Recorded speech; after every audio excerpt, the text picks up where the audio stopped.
안녕하세요. 다정한 남걱정 다락방TV입니다. 오늘도 저의 다락을 찾아주셔서 감사드리고요. 사연 시작해보도록 하겠습니다. 안녕하세요. 제 와이프는 저에게 있어 우상 같은 사람이었습니다. 처음 대학교 공연 때 무대 위에서 노래를 하는 와이프의 모습에 한눈에 반하게 되었고, 이후 2년간 쫓아다니 끝에 지금의 아내와 결혼까지 하게 되었어요. 저희 아내는 대학교 때 취미로 음악을 했지만 음악에 재능이 아주 많은 사람이고, 3학년이 되자 학업에 집중을 해야 해서 지금은 중견기업의 사무 업무를 하고 있고, 저는 경영과를 전공하기는 했으나 외향적인 성격에 따라 영업직 일을 하고 있어요. 처음 와이프와 연애를 할 때부터 와이프는 저에게 집착 아닌 집착을 하긴 했습니다. 예를 들어 제가 몇 시쯤 연락을 하겠다고 했는데 일이 늦어져 20분 정도 늦게 연락을 하면 20분 동안 다른 여자를 만나고 온 게 아니냐부터 시작해서 꼬치꼬치 캐물었고, 그때는 그런 게 다 와이프의 질투라고 생각을 했고, 저보다 인기도 많은 와이프가 질투를 한다는 게 마냥 귀엽기만 했습니다. 그리고 저희 집에 인사로 온 와이프는 맛있게 밥을 먹고 후식을 먹으며 저희 부모님께 친근하게 말도 잘하고 부모님도 너무 예뻐하시더라고요. 그러다가 와이프가 부모님께 저희 신랑 집에 저 말고 여자 데리고 온 적 있어요? 하며 물어봤는데 저는 당연히 기억이 없으니 당당했습니다. 그런데 저희 어머니께서는 얘가 이래봬도 중학교 때까진 인기가 많아서 여자애들도 자주 데리고 놀러 왔었지. 아, 정말요? 자주 그랬나 보네요. 자주라기보단 여기 밑에 집 살던 걔랑 늘 붙어 다녔지. 저는 어렸을 때 일이고 이제는 기억도 잘 안 날 만큼 오래된 일이다 보니 별일 없겠거니 생각을 했는데, 그건 저의 착각이었어요. 집으로 와이프를 데려다 주러 가는 내내 그 애랑은 친했는지 좋아했었는지 그런 걸 꼬치꼬치 깨묻기 시작하더니 지금은 그 여자가 어디에 살고 있냐고 물었습니다. 저는 결혼을 앞두고 와이프가 너무 예민해진 것 같아서 잘 달래서 집으로 보냈고, 몇 번의 우여곡절 끝에 힘들게 결혼까지 했어요. 결혼을 하고 나니 매일 집에서 만나니까 그런 건지 조금은 와이프가 절 믿어주는 듯 했고, 저는 그런 모습에 저희 부부에게 문제란 없을 것 같았습니다. 제가 자동차 판매업을 하고 있는데 그렇다 보니 손님의 연령이 다양합니다. 차가 필요한 노부부나 사회초년생, 그리고 딸이나 아들에게 부모님이 차를 사주는 경우도 있기 때문에 상담하는 고객님의 대상이 다양한데, 제가 몇 번 고객님이랑 통화를 하는 것을 듣고 와이프가 노발대발 한 적이 있습니다. 당신 누구랑 통화하고 온 거야? 나? 이번에 차 계약하실 고객님이랑 통화했지. 여자? 여자는 여자인데 나이도 많고 이모뻘이야. 거짓말. 목소리가 젊던데? 목소리만 그렇고 실제로는 이모님이랑 다를 게 없어. 와이프는 그날 하루 종일 뿔이나 있더니 결국 제가 상담을 하는 곳에 따라와서 멀리 앉아서 쳐다보고 있었습니다. 한편으로는 이렇게까지 해야 하나 싶은 생각이 들었지만, 와이프에게 이런 경험이 몇 번 쌓이면 절 믿어줄 거라고 생각해서 가능한 와이프가 멀리서 지켜볼 수 있도록 했어요. 그럼에도 불구하고 와이프는 나아질 기미가 없었고, 한 번은 저희 회식 자리에도 갑자기 불쑥 나타난 적이 있었습니다. 저희 지점의 대표님께서 같이 먹자고 하셔서 합석처럼 밥을 먹기는 했지만 분위기가 엄청 이상했고, 그렇게 한 번 나타난 와이프는 저희 회식 자리에 자주 나타났어요. 제가 위치를 말해주지 않아도 와이프는 어플로 제 위치를 추적해서 우연을 가장해서 회식 자리에 왔고, 2차로 노래방까지 함께 가고 헤어졌습니다. 그런 게 계속 반복이 되다 보니 회사 사람들도 조금은 불편해하고 있었는데, 하루는 남자친구랑 헤어지고 술을 많이 마신 여자 영업사원이 저희 와이프에게 이야기를 하더군요. 어떻게 결혼을 하게 되었는지 그런 부분들에 대해서요. 나이도 30이 넘어서 사귀던 남자친구와 헤어지고 아마 같은 여자인 저희 와이프에게 결혼에 대한 조언 같은 걸 듣고 싶었던 것 같은데 와이프는 어느 부분에서 기분이 나쁜 건지 그 자리에서 벌떡 일어나더니 그 여자 직원에게 들고 있던 맥주를 촥 하고 뿌리고 저에게 그 자리에서 싸대기를 때리고 저더러 그동안 회사에서 생활을 어떻게 했길래 이런 말을 듣게 하냐고 하면서 엄청 화를 내더라고요. 저는 술도 덜 깨서 어버버버 하고 있는 여직원에게 사과를 하라며 와이프를 잡았지만 와이프는 제 반대쪽 뺨을 다시 때리더니 그만 좀 실실 흘리고 다니라며 자리를 비웠습니다. 저는 그 여직원에게 미처 사과할 틈도 없이 와이프를 따라갔어요. 왜 화를 내는 건데? 내가 이럴 줄 알았지. 그 여자랑 무슨 관계야? 무슨 관계냐니. 그냥 직장 동료야. 근데 그 여자가 당신 이야기를 왜 나한테 물어? 결혼까지 생각하던 남자랑 헤어졌으니 당신한테 우리가 어떻게 결혼했는지 궁금했겠지. 당신 지금 무슨 말을 하는 거야? 뭐가? 그 여자가 언제 그렇게 말했어? 당신이랑 어떻게 결혼하냐고 했지. 정말 황당하더라고요. 누가 들으면 마치 그게 정말인 줄 알겠어요. 오죽했으면 다른 회사 동료에게 어떻게 말을 했는지 되물었을 정도니까요. 물꼬를 튼 와이프는 점점 대담하게 제 숨통을 조여왔는데 제가 어디를 가나 따라오기 시작했고 심지어는 회사까지 그만뒀더군요. 당연히 매일 와이프가 저를 따라다니기 시작하니 계약도 진행이 안 되기 시작했고 나중에는 회사에서 권고사직을 받게 되었습니다. 영업직 업무이기는 하지만 그래도 제가 10년 넘게 근무한 회사에서 사내 분위기를 망친다는 이유로 잘리게 된 거죠. 영업사원들은 사대 보험이 안 들어가다 보니 퇴직금도 없었고 저는 그렇게 한순간 길거리로 쫓겨나게 되었습니다. 그러면서도 와이프는 제 곁에 붙어서 있기만 할 뿐 보험료가 밀리거나 공과금이 밀리고 카드값이 연체가 되어도 아무 생각이 없더군요.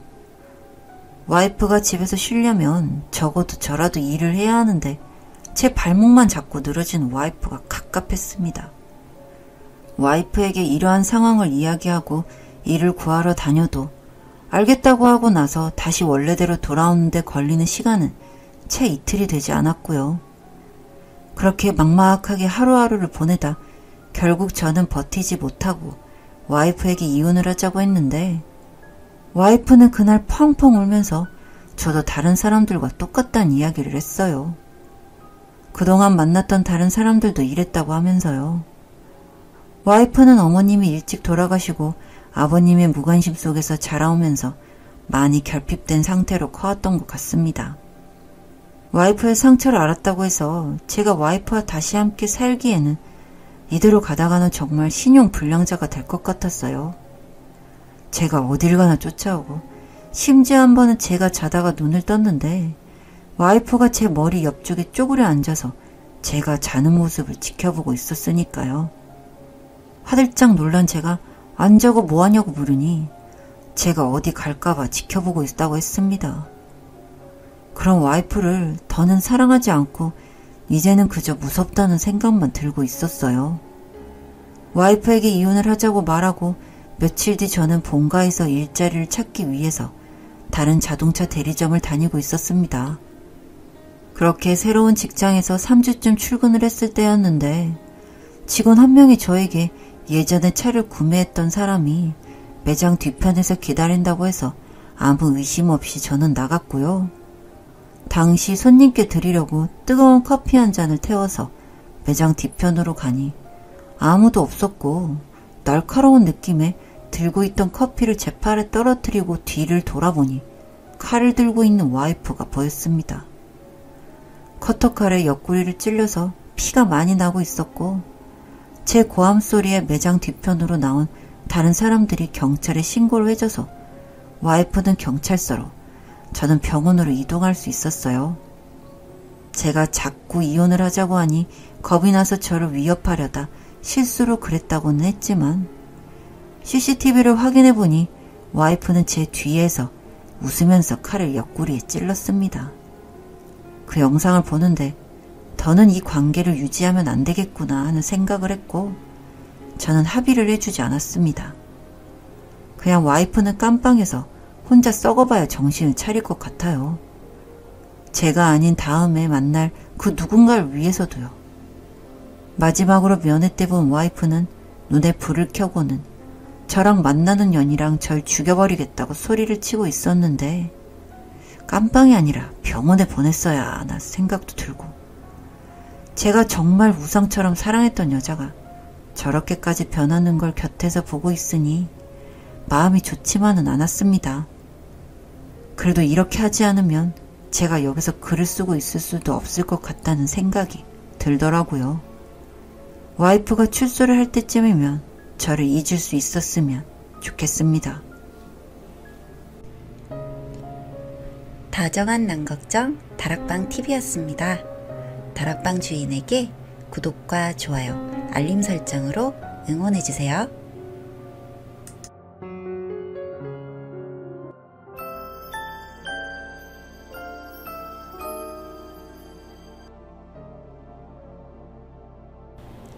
안녕하세요. 다정한 남걱정 다락방TV입니다.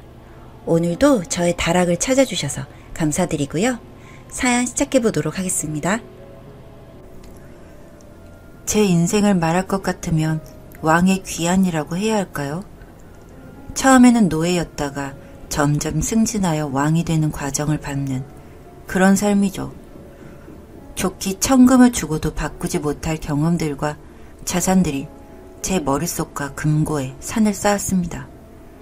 과연 제가 어떤 삶을 살았길래 이런 호들갑을 떨고 있는지 궁금하시죠? 제가 가장 처음으로 기억하는 장소가 고아원이었습니다. 제 부모님에 대한 기억도 없고 출신에 대한 기억도 없었어요. 고아 원장님께서 제게 말하기를 비 오는 날에 네 부모님은 쓰레기 버리듯이 쓰레기 봉지에 너를 담아 고아원에 버려두고 갔단다 라고 말한 적이 있었죠. 그때 원장님이 조금이라도 늦었으면 저는 얼어 죽었을 거라고 말씀하시더군요. 하지만 전 원망스럽지가 않았습니다. 기억도 안 나는 사람을 어떻게 원망합니까? 그 사람들도 그 사람들의 생각이 있기에 저를 버렸을 거라고 전 생각합니다. 고아원에서 자란 저는 당연스럽게 학교에서도 고아 취급을 받으며 왕따를 당했습니다. 선생님들께서도 저를 은따하듯이 피해 다니시더군요. 저는 용서합니다. 이들은 당연한 일을 한 거예요. 저처럼 부모도 없고 돈도 뒷배도 없고 공부도 못하고 말솜씨도 없는 논팽이는 차별받아 마땅하겠죠. 제가 그 사람들이라도 심하게 괴롭혔을 겁니다. 뭐 그게 인생의 이치 같은 거잖아요. 초등학교 6년, 중학교 3년, 고등학교 3년 하루도 빠짐없이 모두가 저를 따시켰습니다. 고아 원장님을 제외한 다른 사람들 전부 절 싫어했어요.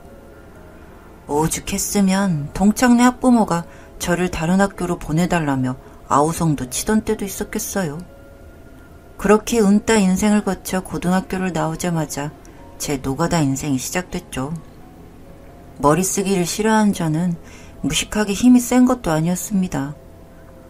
그나마 하루에 뼈 빠지게 일해야 10만원 남짓하게 벌고 투잡 뛰면서 벽돌도 날라보며 별의 별짓을 다 해봤지만 제 인생에는 진전이 없었죠.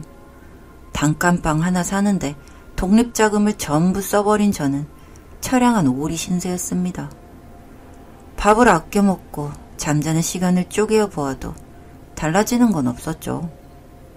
벌어들이는 돈보다 나가는 돈이 더 많아서 방을 대팔 수밖에 없었습니다. 정말 힘들게 얻은 나만의 집인데 씁쓸한 웃음을 지으며 저는 술 대신 생수를 시원하게 들이켰죠. 참 못같은 인생이라고 생각해요. 고민도 많고 눈물도 많이 쌓아뒀는데 그걸 풀어줄 임자조차 없네요. 참 저 같은 게 무슨 결혼 타령을 합니까? 몇십 년을 빠듯하게 모아야 노후 계획이 세워지는데. 거리를 나가고 찬바람을 맞으며 속이 풀릴 때까지 뛰어보았습니다. 그런데 도저히 안 풀리더라고요. 참 20년 평생 쌓인 감정인데 아마도 평생 풀지 못할지도 모르겠군요.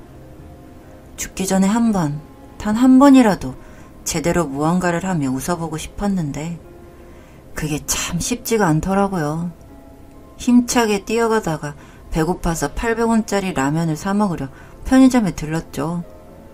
계산대에서 알바원이 라면을 계산해주자 가만히 있기 뭐해 주변을 둘러보다 로또를 발견했죠. 지갑을 보니 200만원 정도 남은 것 같고 저는 미친 척 편의점 알바생한테 살 수 있는 만큼 주세요 이랬죠. 지금 생각해보면 참 미련한 것 같지만 그 당시엔 그러고 싶었습니다. 당장 입에 풀칠도 못하는 처지에 말이죠. 겨우 마련한 고시원으로 돌아가고 나서 로또 당첨번호를 확인해 보았습니다. 첫 번째 장 꽝, 두 번째 장 5,000원, 세 번째 장 꽝, 네 번째 장 꽝, 다섯 번째 장 꽝, 여섯 번째 장 꽝, 일곱 번째 장 꽝, 여덟 번째 장 5,000원, 아홉 번째 장 5,000원, 열 번째 장. 어머나, 세상에 그때 난생 처음으로 누운 사람이 껑충 뛰어오르는 게 뭔지 알게 되었습니다. 그때부터 이런 세상에라는 말만 반복하며 제자리를 빙빙 돌았어요. 제발 꿈이 아니길, 제발 꿈이 아니기를 이러면서 돌아다니자 갑자기 미친 듯이 숨이 가빠져 오는 겁니다. 심장이 미친 듯이 뛰고 흥분이 되어서 어쩔 줄 몰라 온갖 잡기들을 부시고 벽에 몸을 비비는 등 이상 행동까지 했던 것 같습니다. 그러다가 몇십 분 지나니까 조금 진정이 되더라고요. 내가 로또에 당첨이 되다니, 그것도 1등. 입이 하늘에 걸릴 지경이었습니다. 제정신이 아니어서 고시원에서는 절대 해서는 안 되는 소리까지 고래고래 한번 질러보았죠.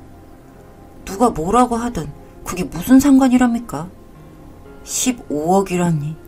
최하급 인생을 살았던 제가 로또로 당첨되다니. 이거야말로 인생 역전의 표본 아닌가요? 신나서 어쩔 줄 몰라 그날 밤도 새웠습니다. 다음 날부터 부동산이며 집이며 차며 다 알아봤죠. 먼저 최고급 호텔에 들어가서 좋은 샴푸로 몸을 문질렀습니다. 빡빡한 걸레로 씻었던 몸이 갑자기 좋은 걸 먹어 그런가 비듬이나 각질이며 우수수 떨어지더라고요. 1시간 씻고 나온 제 몸은 저도 못 알아볼 정도로 너무나도 향기롭더군요. 세수도 좋은 비누로 하고 양치질도 끝내자 이제 쇼핑을 나서 보았죠. 먼저 옷가게에 들른 저는 큰 소리로 외쳤습니다. 여기에 있는 거 싹 다 포장해주세요. 다른 사람들이 다 들리게 말하자 수많은 사람들이 관심을 주더라고요. 이때 사람들의 이런 눈길을 처음으로 받아본 것 같습니다. 너무나도 꿈만 같았어요. 앞으로 이런 날만 살면 된다니. 생각만 해도 웃음이 나고 어깨가 들썩여졌습니다. 옷가게에서 나온 저는 그 다음으로 구두 한 켤레를 샀고 이발소에 들어가서 몇 달간 안 자른 칙칙한 머리를 다듬었고 요즘 유행하는 최신식 머리 스타일로 바꿨습니다. 몸에 기생충 같은 비듬도 사라졌겠다. 저는 거울을 한번 쳐다봤습니다. 어머나, 이 얼마나 잘생긴 미남인가. 저도 모르게 저 자신한테 반할 것 같더라고요. 미쳤어요. 정말이지 미쳤어요. 그 다음 핸드폰 가게에 들러 낡고 반쯤 망가진 폰은 버리고 새롭고 비싼 폰으로 2개나 장만했습니다. 휴대폰을 톡톡 눌러보니까 삑삑 소리가 나더군요. 너무너무 만족스러웠어요. 아니 만족스럽다 못해 좋아서 정신이 나가버릴 것 같았습니다. 휴대폰을 장만하자 벌써 시간이 오후가 됐죠. 저는 익숙치 않은 발걸음으로 고급 레스토랑으로 향했고 먹고 싶은 걸 닥치는 대로 시켰어요. 한 끼에 총 40만원 쓴 것 같아요. 먹기 싫은 건 마음껏 편식하고 맛없는 음식은 혀가 편한 대로 바닥에 뱉어버렸죠. 그러자 음식이 참 많이 남더군요. 하지만 아쉬울 게 없었죠. 저 너머 아직 먹지 못한 음식이 얼마나 많은데. 벌써 여기서 배를 채워버리면 아쉬워 죽어버릴 것 같았죠. 계산을 마친 후 음식들을 뒤로 한 채로 저는 야시장으로 발걸음을 옮겼죠. 닭꼬치도 먹고 스파게티도 몇 입 먹어보고 심지어 평소엔 비싸서 쳐다도 못 봤던 간장게장도 사 먹어봤습니다. 하지만 맛이 좀 비려서 2입 먹고 버렸지만요. 야시장이 끝나갈 무렵 치킨과 맥주를 사들고 저는 호텔로 향했습니다. 사람들이 왜 그리 치맥치맥 거리는지 한번 확인해보고 싶었거든요. 기름진 치킨 맛을 상상하니 벌써 입안에서 군침이 마를 새가 없었습니다. 이때 제 휴대폰에서 전화가 왔습니다.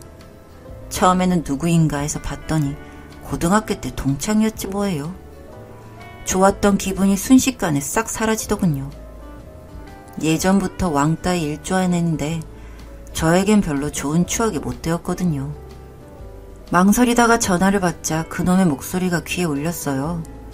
요 땡땡이 오랜만에 동창 모임 한번 와야지. 또 돈 자랑하려나 보다 하고 끊으려 했지만 생각이 바뀌어 수락했죠. 다음날 아침이 되자 어제 새로 장만한 검은색 삐까뻔쩍한 차를 탔습니다. 운전이라고는 면허를 딸 때 말곤 해본 적이 없었지만 뭐 못할 게 없다는 생각이었죠.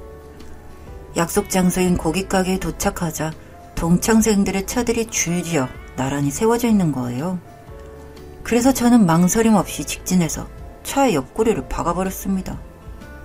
뭐 한두 번 아니고 원 없이요. 그간 절 괴롭히고 무시했던 내 학창시절을 피눈물 나게 했던 놈에게 이렇게라도 복수하고 잊어버리고 싶었습니다. 괴롭힘 놈보다 괴롭힘 당한 제가 한이 너무 맺혀서 더 나은 길로 나가지 못한다는 생각을 했으니까요. 이게 무슨 짓이야. 내 차 이게 얼만 줄 알고. 아이고 이 새끼야. 이놈이 언제 한번 일을 낼 줄 알았다니까. 반응은 예상대로라 참 즐거웠습니다. 저는 이런 반응들을 즐기며 가만히 서 있자 동창들도 하나둘 제 포스를 보고 뭔가 좀 이상하다는 생각이 들기 시작했는지 입을 다물기 시작하더군요. 한 1억이면 되냐? 라는 말과 함께 저는 지갑에서 1000만원권 수표를 던져주고 돌아섰습니다. 그리고 그놈들은 그 자리에서 제 등을 보면서 다들 벙쪄서 아무 말도 못했나봐요. 참 희한하죠? 그 몇 년간을 정말 피눈물 흘리며 살아왔었는데 딱 이 순간으로 모든 게 시원하게 날아가 버린 느낌. 그렇게 제 한을 풀었다는 생각이 들었습니다. 지금은 어떻게 지내고 있냐고요? 포기하고 살고 있던 결혼도 생각하면서 절 도와주셨던 고아원의 기부도 조금 하고 그렇게 하루하루 평범하게 살아가고 있습니다. 고아라서 좋은 게 하나도 없을 줄 알았는데 이렇게 로또에 당첨이 돼도 누구 하나 그 돈 갖겠다고 나타나는 사람이 없네요. 이것도 복이라면 복일까요? 여기까지 인생 역전한 제 이야기 한번 해봤습니다. 시원하게 세상에 복수한 것 같아 그게 가장 행복합니다. 앞으로도 잘 지내겠습니다. 모두 건강하시길 바랍니다. 다정한 남걱정 다락방TV였습니다. 다락방 주인에게 구독과 좋아요, 알림 설정으로 응원해주세요.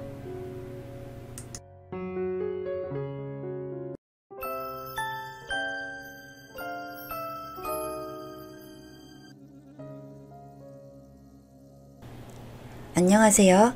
다정한 남걱정 다락방TV입니다. 오늘도 저의 다락을 찾아주셔서 감사드리고요. 사연 시작해보도록 하겠습니다. 안녕하세요. 저는 학교 선생님이던 와이프와 선을 봐서 만나게 되었습니다. 나이가 30이 넘어가니 조급해진 부모님들의 주선으로 만나게 된 자리였고 첫인상이 시원시원하니 좋은 사람이었습니다. 사실 와이프는 평균보다 통통한 체형이었는데 키가 작아서 귀여운 스타일이었던 걸로 기억해요. 그런 와이프에게 반해서 반년간 쫓아다니 끝에 저희는 1년간의 짧은 연애를 끝내고 결혼을 하게 되었습니다. 결혼을 하고 보니 와이프는 처음 만났을 때보다 더 괜찮은 여자라는 생각이 많이 들었어요. 부지런하고 모든 사람에게 상냥해서 저희 부모님과 친구들도 좋아하셨고요. 부지런하다는 게 집안일을 많이 한다는 느낌이 아니라 쉬는 날에도 십자수나 그림을 그리는 등 취미생활을 하며 시간을 쪼개서 사는 게 부지런하다는 말이에요. 집안일은 저도 나눠서 분담하기 때문에 결혼 후 생활에 큰 트러블 없이 평범한 나날들이 계속되었습니다. 그런데 와이프에게는 친구가 한 명 있었는데 그 친구는 결혼도 하지 않은 아가씨였어요. 당시 와이프 나이가 35이었으니 친구도 나이가 같았을 겁니다. 와이프가 워낙 좋아하는 친구이다 보니 저도 종종 만난 적이 있었는데 그 친구를 만나고 오는 날이면 와이프는 늘 기가 죽어서 들어오기 일쑤였습니다. 오늘 재미있게 놀았어? 잘 놀고 왔지. 근데 표정이 왜 안 좋아? 아니 걔가 이번에 남자친구한테 명품백을 받았다고 자랑을 하는데 나도 하나 살까 싶어서. 결혼을 할 때 다른 사람들이 명품을 주고받고 한다고 하길래 선물을 하려 했었는데 와이프가 그 돈 아껴서 혼수를 하자고 해서 저는 알겠다고 했었어요. 나이가 30이 넘도록 변변찮은 명품백 하나가 없다는 사실에 와이프가 기죽어 온 게 너무 속상해서 저는 그 다음날 바로 백화점에 가서 여자들의 로망이라는 샤넬백과 지갑을 사서 왔습니다. 갑작스럽게 큰 돈을 쓴 건 맞지만 원래 부모님께서 와이프에게 필요한 거 사주라고 줬던 돈이었기 때문에 제가 안 쓰고 모아뒀었거든요. 집에 가서 와이프에게 선물을 했더니 눈이 휘둥그레져서는 좋아하길래 다음번에 그 친구를 만나러 갈 때 꼭 들고 가라고 했어요. 그리고 얼마 뒤 와이프는 친한 친구의 결혼식장에 다녀오겠다며 그 친구와 함께 다녀왔고 그날은 술을 많이 먹었다며 저에게 데리러 와달라고 했어요. 와이프가 주소를 알려준 술집으로 갔더니 이미 두 여자는 거의 만취 상태더라고요. 형부 왔어요? 오랜만이에요. 잘 지냈죠? 그럼요. 잘 지냈죠. 결혼이 좋긴 하네요. 이렇게 데리러 오기도 하고. 네. 결혼 좋죠. 데려다 드릴까요? 아니요. 나도 내 남자친구 오기로 했어요. 그렇게 잠시 그 친구의 남자친구가 오기를 기다리는데 그 친구가 이야기를 하더라고요. 결혼하니 부럽다는 둥. 근데 걔가 왜 좋냐는 둥. 저의 와이프가 본인보다 먼저 결혼할 줄은 꿈에도 몰랐다고 하면서요. 그러면서 하는 말이 사실 결혼을 해도 임신이나 해서 결혼을 할 줄 알았대요. 애가 너무 맹해서. 그 말을 듣고 있는데 기분이 너무 나쁘기도 했지만 이미 인사불성인 사람이라 무시를 하고 있었습니다. 그리고 그 남자친구라는 사람이 왔고 저희는 함께 나갔어요. 형부 조심히 가세요. 그리고 형부도 차 좀 바꿔요. 요즘 누가 국산차 타고 다녀. 그 남자는 BMW를 타고 왔더군요. 사람을 단편적으로 판단하기는 좀 그렇지만 그 친구분도 별로고 남자친구도 별로였습니다. 저는 와이프가 왜 그런 친구를 곁에 두는지 모르겠더라고요. 와이프는 그리고 나서 점점 살에 대한 강박이 생겨서 다이어트 약을 먹는 지경에까지 이르렀어요. 제가 왜 그러냐고 물었더니 학생들이 본인이 뚱뚱하다며 놀리기도 했고 친구가 와이프에게 뚱뚱해서 같이 다니기 부끄럽다는 식으로 이야기를 했다고 하더라고요. 제가 화를 내면서 그건 아니라고 뭐라고 했더니 와이프는 그 기가 죽었고 저도 와이프가 몰래 지어온 다이어트 약을 다 버리고 헬스장 PT를 신청해줬습니다. 운동이 힘든지 와이프는 늘 가기 싫다는 말을 입에 달고 살았고 저는 와이프가 다이어트에 집중할 수 있도록 방울토마토며 닭가슴살 같은 다이어트식을 준비해줬어요. 그런 저희의 노력 때문인지 와이프는 2달 사이에 10kg가 빠졌습니다. 살이 빠지고 나서부터 와이프는 자신감이 넘치기 시작했어요. 원래도 부지런하고 성실한 사람이었는데 살을 빼고 나니 체력이 더 좋아지기라도 한 건지 활력이 넘쳤습니다. 그렇게 몇 달이 흘렀고 그 친구가 결혼을 한다는 소식이 들려왔어요. 외제차를 타고 다닌다는 그 남자요. 저는 청첩장을 받아들고 와이프와 함께 결혼식장에 갔는데 어쩐지 그 친구가 살이 좀 쪄 있었습니다. 대부분 결혼을 앞두고는 다이어트를 한다고 듣긴 했지만 사람마다 다를 테니 그럴 수 있겠다고 생각을 하고 뒤풀이를 갔는데 그 친구가 하는 말이 임신을 했다더군요. 그래서 저도 모르게 그 자리에서 자득이네 그렇게 말을 했습니다. 분위기가 싸해졌고 그 친구는 저에게 눈을 부라리며 쳐다보더라고요. 아우 미안해요. 지난번에 우리 와이프한테 본인보다 늦게 임신해서 결혼할 것 같다고 했던 게 생각이 나서요. 뭐요? 내가 언제요? 지난번에 데리러 갔을 때요. 무튼 결혼 축하해요. 와이프는 옆에서 절 뜯어 말렸지만 저는 그냥 말이 나온 김에 던져버렸습니다. 근데 그게 그 친구의 심기를 건드렸는지 갑자기 와이프 과거 이야기를 했습니다. 진짜 어이가 없네. 형부, 제 학교 다닐 때 왕따 당하던 거 제가 구해준 거 모르죠? 알면 이렇게 못하지. 제 와이프가 왕따를 당했건 그걸 여기서 왜 이야기합니까? 어이없잖아요. 기어오르길 어딜 기어올라요? 그래서 제 와이프 명품 가방 없다고 무시했습니까? 친구라는 사람이 어떻게 그렇게 영악한지. 제 와이프가 당신 병풍이에요? 뭘 그렇게 맨날 비교하고 무시해요? 듣자니 웃기네. 당신 말대로 왕따였던 친구 구해줬더니 당신보다 잘 나가는 것 같아서 배 아파요? 그리고 당신 내 와이프한테 말 좀 가려서 해요. 같이 쓰는 노트북에 웬 욕을 그렇게 하는지. 난 왕따 당했다는 것도 당신이 주도한 게 아닌가 의심스러워. 그렇게 이야기를 했고 와이프는 얼굴이 뻘개졌습니다. 와이프는 그만 가자고 하면서 자리를 일어나려 했는데 곁에 있던 다른 친구가 풋 하며 웃었어요. 그러면서 하는 말이 지민이 얘 결혼 잘했네. 신랑 눈썰미 대박이다. 그때 쟤가 주도한 거 맞아. 그 순간 당사자는 야! 하며 말리기 급급했고 저랑 와이프는 어리둥절해 있었습니다. 이야기를 이어가던 그 친구는 술이 취하기라도 한 건지 막 신이 나서 말을 하더라고요. 야, 너 처음에 지민이 전화 오고 나서 쟤네 집 잘 사는 거 부럽다면서 막 애들한테 쿠사리 주고 다녔잖아. 그러다가 쟤 혼자 있으니까 뒤늦게 가서 친한 척 착한 척해서 애들이 너 얼마나 이상하게 본 줄 알아? 네가 쟤 챙긴다고 쟤가 너랑 같은 급인 줄 알아? 너 진짜 웃겼어. 그렇게 말을 하고 나니 제 와이프는 화가 머리 끝까지 났는지 물을 그 신부의 얼굴에 뿌려버리더라고요. 설마 했는데 너 정말 구려. 그 말을 마치고 돌아서는 와이프의 뒤를 걸으며 와이프가 이야기를 했습니다. 전학 간 첫날 애들이 다 친하게 인사를 해줬는데 일주일도 안 돼서 다들 본인을 피하기 시작하더니 2주째부터는 그 친구만 다가와서 말을 걸어주었고 그 친구가 말을 걸어주기 시작하니까 다른 친구들도 친하게 인사를 하게 되었대요.